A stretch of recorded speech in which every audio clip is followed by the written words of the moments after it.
현재 시간 2시 51분 지나고 있습니다. 11월의 첫 거래일 10월과는 좀 다른 모습이었으면 좋겠습니다라고 했는데 아쉽게도 아직까지 파란불로 약세를 면치 못하고 있습니다.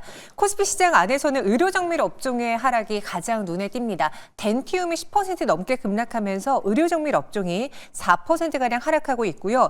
그와 달리 선방하고 있는 거는 금융업종, 그 안에서 보험주가 1.72%가량 오릅니다. 코스닥 시장 안에서도 대다수의 업종이 지금 혼조 양상 속에 파란불이 켜져 있는데 그중에서는 앞서 봤던 코스피와 마찬가지로 의료정밀 쪽 부진하고요. 제약 그리고 화학업종이 한 1에서 2%가량 하락하고 있습니다. 과연 오늘 오후 시장의 가장 큰 변화는 무엇이 있었을지 이슈 추적. 이정민 이사와 함께하겠습니다. 어서 오세요. 네, 안녕하세요. 네, 안녕하십니까. 오늘 시장은 뭐 오전과 큰 변화는 없는 것 같아 보이는데 확실히 테마주들이 그나마 선방을 하고 있고 굵직한 주도 섹터는 좀 사라진 것 같다는 느낌을 받았거든요. 네. 현 시장 상황 어떻게 판단할 수 있을까요? 네, 딱 혼조세를 보이는 시장의 모습을 지금 보여주고 있습니다. 그래서 오늘 같은 경우에는 밸류업 지수 발표를 앞두고 금융주가 전반적으로 좀 강세를 보이는 모습들을 보여주고 있고요. 특히나 전일 미국 시장 하락으로 인해서 반도체 섹터는 삼성전자와 SK 하이닉스 모두 다 좀 약세를 보이는 게 특징이 된다라고 말씀을 드리겠습니다. 특히 3분기 실적 기대치 하회와 유가 하향 안정화 추세로 인해서 조선주 또한 약세를 보이는 게 특징이 된다라고 좀 말씀을 드리겠고요. 그다음에 코스닥 같은 경우에는 HPSPY 소송에서 패소한 것으로 알려진 EST가 하한가에 직행하는 모습을 보여줬습니다. 그다음에 미 대선을 앞두고 사전 투표 우편 투표한 것들 중에서는 지금 현재 개표가 시작된 것으로 알려지고 있죠. 그러다 보니까 오늘은 해리스 관련주들이 굉장히 좀 강세를 보이고 있는데요. 그 중에서도 대마초 섹터로 분류가 되고 있는 우리 바이오가 강세를 보이고 있다라고 좀 말씀을 드리겠습니다. 그다음에 2NE1의 콘서트와 내년에 블랙핑크의 그 월드 투어를 앞두고 있죠. 그렇기 때문에 YG 엔터가 오랜만에 좀 강세를 보이고 있는 게 특징이 된다라고 말씀을 드리겠습니다. 네, 오늘 혼조 양상 속에 몇몇 테마주만 살아남았다라고 이정민 이사도 시장을 평가했습니다. 그 안에서 상대적으로 오늘장 화제를 모으고 있는 이슈는 무엇인지 또 추적을 해봐야겠습니다. 두 가지 주제로 준비를 해봤고요. 앞서서 힌트가 나왔죠. 밸류업 그리고 금융섹터 강합니다. 앞으로 연말까지 지켜봐도 괜찮을지 알아보겠고요. SK이노베이션 모처럼 호재가 나왔는데요. 사실 알고 있던 뉴스이기 때문에 시장의 반응이 좀 뜨뜻미지근할 수 있어요. 어떻게 달라지는지 그 안에서 여러분들이 가장 궁금해하는 SK온까지 파헤쳐 보도록 하죠. 먼저 밸류업돌 이 훈풍을 같이 타고 갈 수 있는 금융주 오늘장의 흐름 볼까요? 신한주주가 그 안에서 가장 대표적입니다. 5.46%가량 올라주면서 54,200원 지나고 있고요. 하나금융지주와 BNK금융지주도 오릅니다. 금융섹터 안에서는 지주사와 손보사들이 눈에 띄죠. 롯데손해보험은 2.64% 올라주고 있고요. 이제 코리아 밸류업 지수의 이 양호한 성과가 한 달 동안의 결과가 나왔습니다. 이 보시면요, 코리아 밸류업 지수의 한 달 동안의 수익률, 그 다음에 코스피 200의 수익률, 코스피의 수익률, 코스닥의 수익률이 나와 있는데 아시는 것처럼 코스닥은 전 세계 증시 안에서도 성적표가 좋지 않죠. 그래서 한 달 동안 한 3.4%의 손실이 났고요. 그중에서 가장 높은 수익을 보여주는 거는 코리아 밸류업 지수입니다. 1.3% 올랐어요. 종목으로 따지고 봤을 때는요, 수익 내는 종목이 많지는 않았지만 상대적으로 대형주의 비중이 많아서 그래서 수익률이 선방한 것으로 보여진다라고 시장은 해석하고 있습니다. 그리고 이를 추종하는 이제 밸류업 ETF가 상장될 예정인데요. 밸류업 ETF 12개, E10이 1개가 상장이 됩니다. 대표적으로는 액티브 형태로 운용하는 상품이 좀 많을 것으로 보여져요. 패시브 형태로 운영이 될 것으로 많아 보이고요. 총 2천억 원 이상의 규모가 여기에 들어옵니다. 그렇다면 우리는 수급 효과를 노려볼 수 있겠죠. 증권가에서는 어떻게 평가를 하느냐.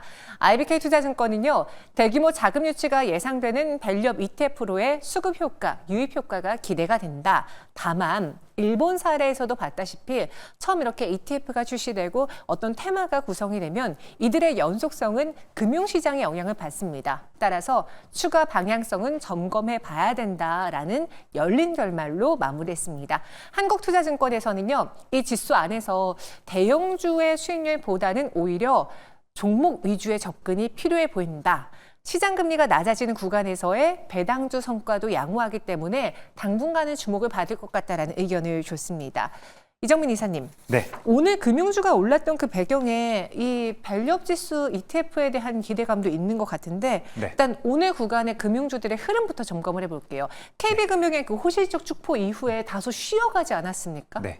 맞습니다. 특히나 KB금융 같은 경우에는 호실적을 발표하고 오히려 주가가 좀 급격하게 하락하는 모습들을 보여줬죠. 네. 그러다 보니까 개인 투자자분들 중에서도 이제 고점에서 물리신 분들이 생각보다 좀 많으셨더라고요. 그래서 저도 좀 놀랐었는데 오늘 같은 경우 어쨌든지 금융지주사들도 그렇고요. 전반적으로 반등을 해주는 그런 모습들을 좀 보여주고 있습니다. 그러다 보니까 오늘 같은 경우에는 신한지주가 5.46% 지금 현재 상승을 하고 있고 그다음에 하나금융 같은 경우에도 지금 2.3%, 그다음에 KB금융도 1.33% 정도 상승하는 모습들을 좀 보여주고 있는데요. 이번에 그 발표에 의하면은 5대 금융지주사의 3분기 당기순이익이 16조 5천억 원에 이르는 것으로 알려지고 있습니다. 그래서 기존에 2022년도에 역대 최대 실적을 뛰어넘는 실적을 이번에 발표한 게 굉장히 특징이 된다라고 좀 말씀을 드리겠고요.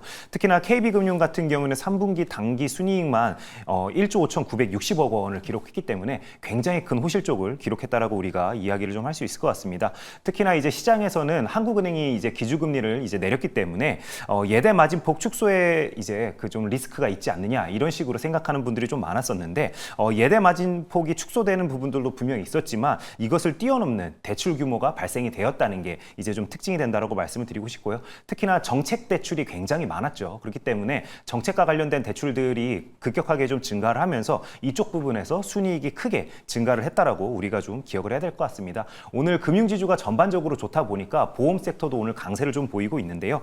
대표적으로는 롯데손해보험이 지금 현재 그 3.5%대 상승을 좀 하고 있고요. 그다음에 삼성생명 같은 경우에도 오랜만에 2.36% 상승하는 모습을 보여주고 있습니다.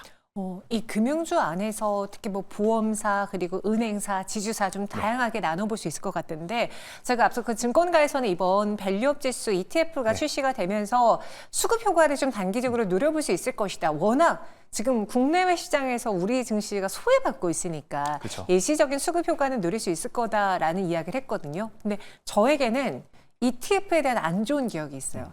메타버스 때도 그렇고 꼭 인기가 돼서 ETF가 출시되면 그때가 꼭지인 경우가 많더라고요. 네. 이번 밸류업 ETF도 그럴 가능성이 있습니까? 네, 저는 이미 앵커님이 전문가 반열에 들어섰다라고 생각을 하고요.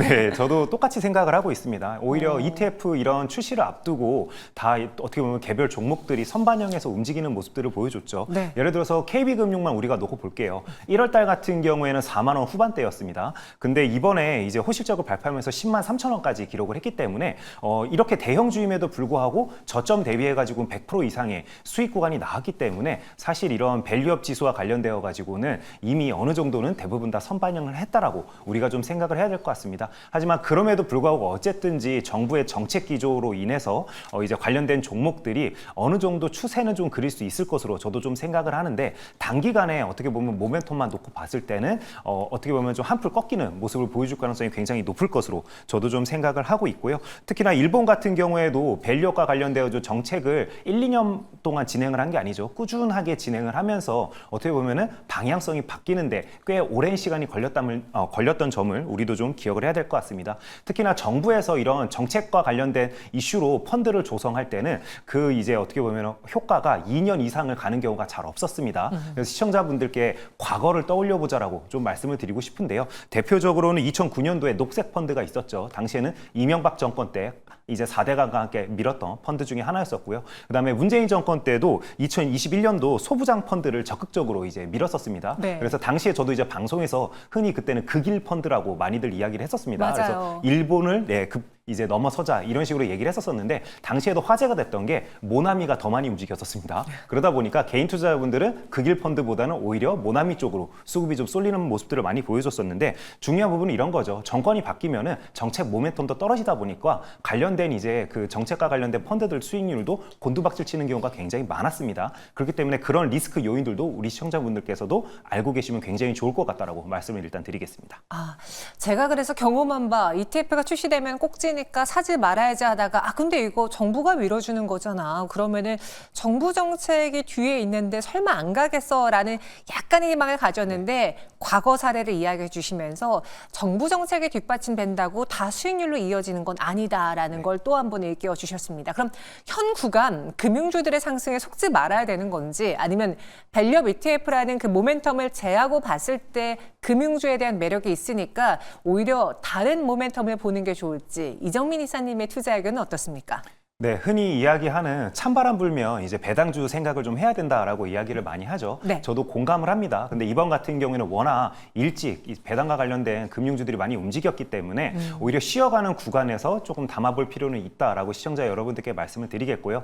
특히나 KB금융 같은 경우에도 85,000원대까지 좀 하락을 해준다라면은 오히려 좀 매력적인 구간대까지는 온다라고 좀 생각을 하고 있습니다. 특히나 지금 내수 경기가 많이 안 좋다라고 이야기를 하죠. 원래 내수 경기가 안 좋을 때 금융섹터의 영업이익은 더 증가하는 모습들을 흔히 보여줬었습니다. 그렇기 때문에 자금의 쏠림을 좀 생각을 해본다라면은 KB금융 같은 경우에는 장기 평선 부근에서는 한번 접근해 보자라고 시청자 여러분께 말씀드리겠습니다. KB금융은 85,000원, 그러니까 눌렸을 때 공략을 네. 해보자. 그리고 밸류업 ETF라는 그 일정으로 들어가는 게 아니라 찬바람이 불면 배당주에 대한 관심이 커지니까 그렇게 좀 천천히 접근해 보시면 좋을 것 같습니다.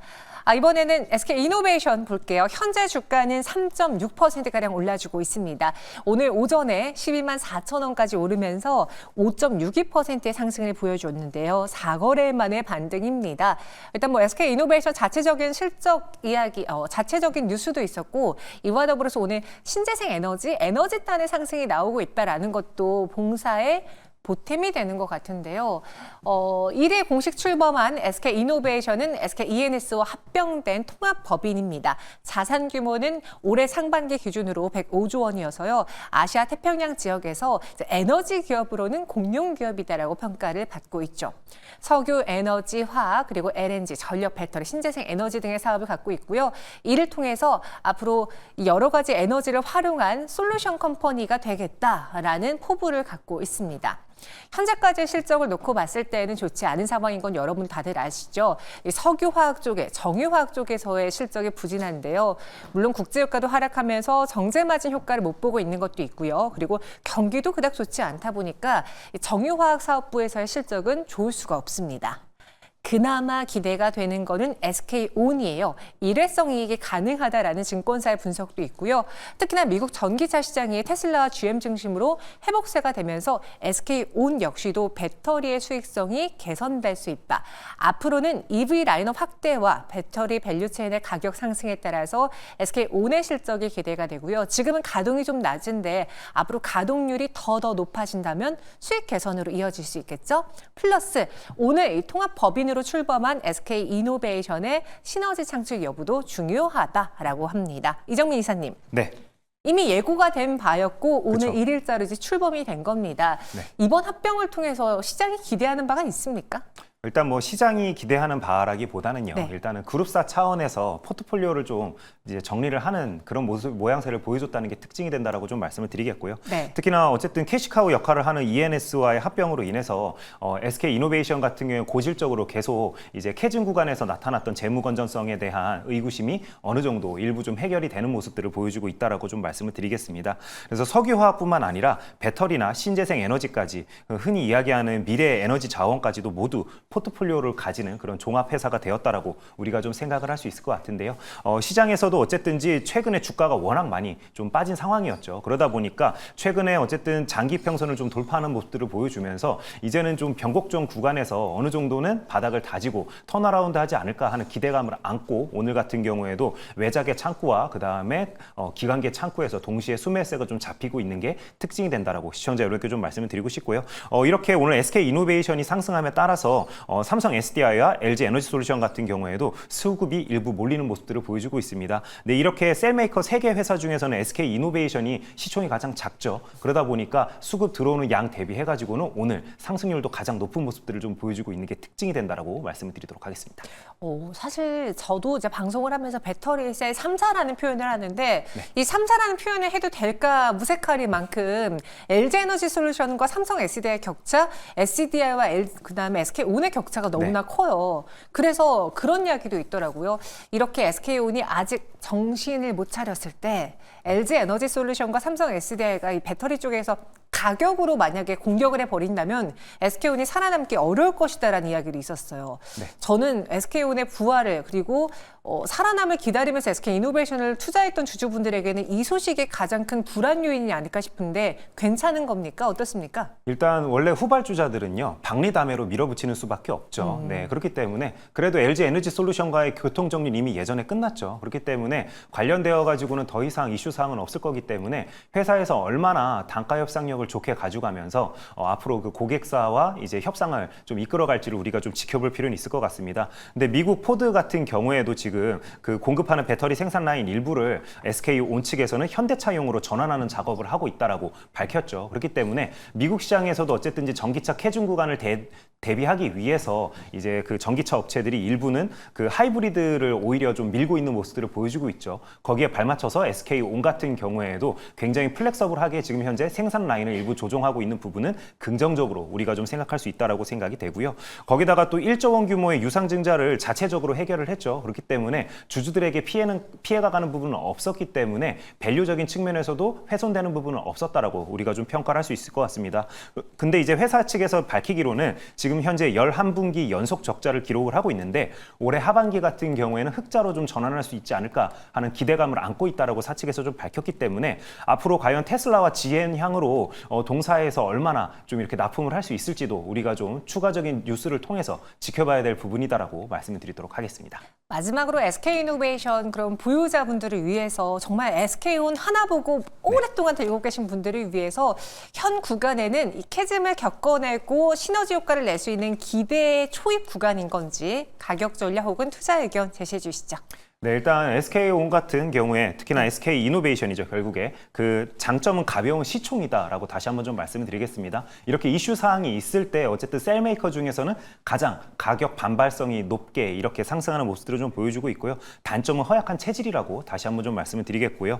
대부분의 개인 투자자분들이 어차피 SK이노베이션의 뭐 정제 마진을 보고 매수하시는 경우는 없죠. 다들 SK온을 바라보고 일단 들어온 상황이기 때문에 어차피 오랫동안 물려 계셨기 때문에 당분간은 더 지켜보자라고 시청자 여러분께 좀 말씀을 드리고 싶습니다.